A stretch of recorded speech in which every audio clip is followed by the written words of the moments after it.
21টি নতুন উড়োজাহাজ নিয়ে পূর্ণাঙ্গ এভিয়েশন গ্রুপ হওয়ার পথে বেসরকারি বিমান সংস্থা ইউএস বাংলা। রাজধানীতে এক অনুষ্ঠানে নতুন উড়োজাহাজের মাধ্যমে আন্তর্জাতিক রুটে দেশীয় এয়ারলাইন্সের সক্ষমতা আরও বাড়ানোর কথা বলেন প্রতিষ্ঠানটির ব্যবস্থাপনা পরিচালক।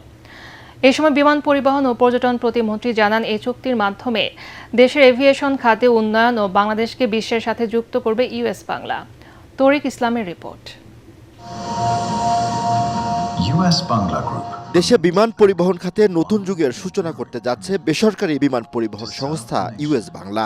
রাজধানীর একটি হোটেলে ইউএস বাংলার বহরে 21টি নতুন উড়োজাহাজ যুক্ত করার ঘোষণা দেয় দেশের বৃহৎ এই বেসরকারি বিমান সংস্থাটি। প্রায় 150 কোটি টাকা মূল্যের নতুন বহরে থাকছে 15টি অত্যাধুনিক বোয়িং 737-8 ও 6টি 800 সিরিজের বোয়িং 737। বিয়ন্ড উইথ বোয়িং অনুষ্ঠানে ইউএস বাংলার এমডি বলেন, এর মাধ্যমে দেশের বিমান পরিবহন খাতের নতুন যুগের সূচনা হলো। অনুষ্ঠানে বিমান প্রতিমন্ত্রী জানান, দেশের বিমান পরিবহন খাতের উন্নয়নের মাস্টার প্ল্যান রয়েছে সরকারের। যাত্রী পরিবহনে ইউএস বাংলার গুরুত্বপূর্ণ ভূমিকার কথাও তুলে ধরেন তিনি। I extend my heartfelt congratulations to US Bangla Airlines on successfully completing 12 years of excellence. From a domestic airline, it has grown into one of Bangladesh's leading international carrier through its commitment to safety and quality service.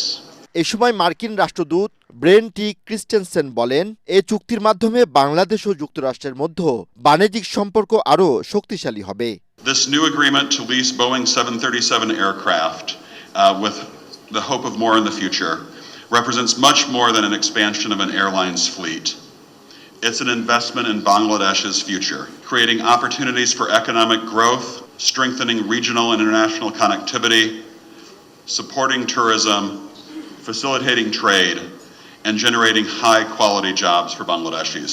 2027 সালে ধাপে ধাপে US বাংলার বহরে যুক্ত হবে Boeing সিরিজের অত্যাধুনিক এসব উড়োজাহাজ। Tariq Islam, ATN Bangla, Dhaka. to one enduring